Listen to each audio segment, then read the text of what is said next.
Kanang record oh. Against the Spanish colonizers. Tapos ka sa limting. Hindi pa tayo. In Cuba, Simon...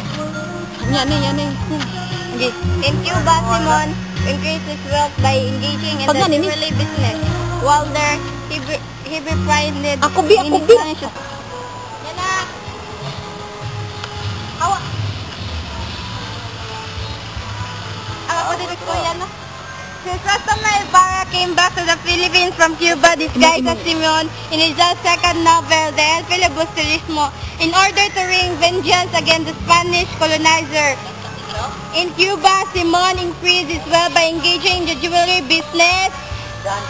While he befriended many Spanish officials, among them the future Governor-General of the Philippines. From all appearance, Simon was befriended of Spain, but deep down he was harboring a terrible desire for revenge against Spanish colonial authorities.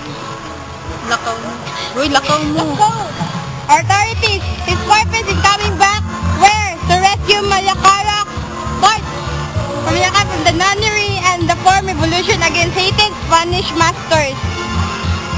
Being a man of wealth and a very good befriended of Governor-General Simon, known as Malacanang circle as the Brown Cardinal or the Black Eminent Cat. Taas kamera ba?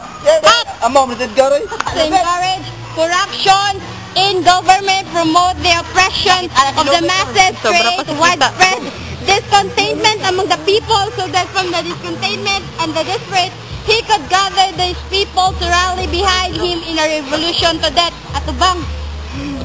Go!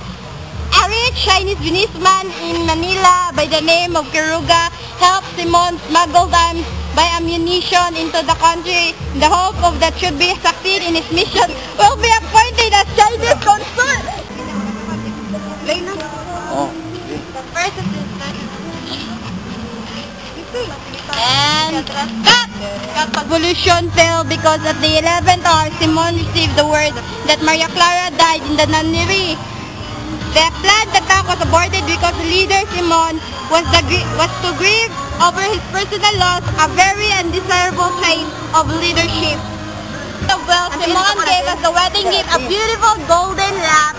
Only he and his confidential assistant, Basilio, son of Sina, a musician and who decided to join the revolutionary cause, knew that when the wick of the lamp burns lower, the nitroglycerin powder hidden in its secret compartment will explode, not only killing the newlyweds but also all wedding guests. This deafening explosion would be a signal to start the assault, since his men were already strategically positioned in harmony. Oh, 1, 2, 3.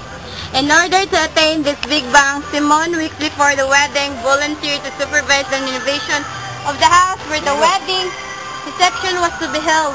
He tore down the old ceiling and removed the dilapidated flooring, but before he replaced a new ceiling and a new flooring, he replaced a sack.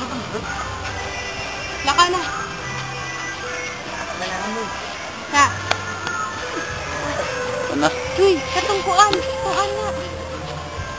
He placed a sack of dynamite powder in the rafters as well as under the floor, so much so that when the golden lamp explodes, the sack of dynamite powder at the rafter and under the floor would also explode. Sagani, the poet, the radical student who was the rejected lover of Paulita Gomez, rejected because of his idealistic pluralism. As the merrymaking was in progress, Sagani was standing outside the house, forlornly watching the festivities, perhaps to take one final look at his beloved Paulita.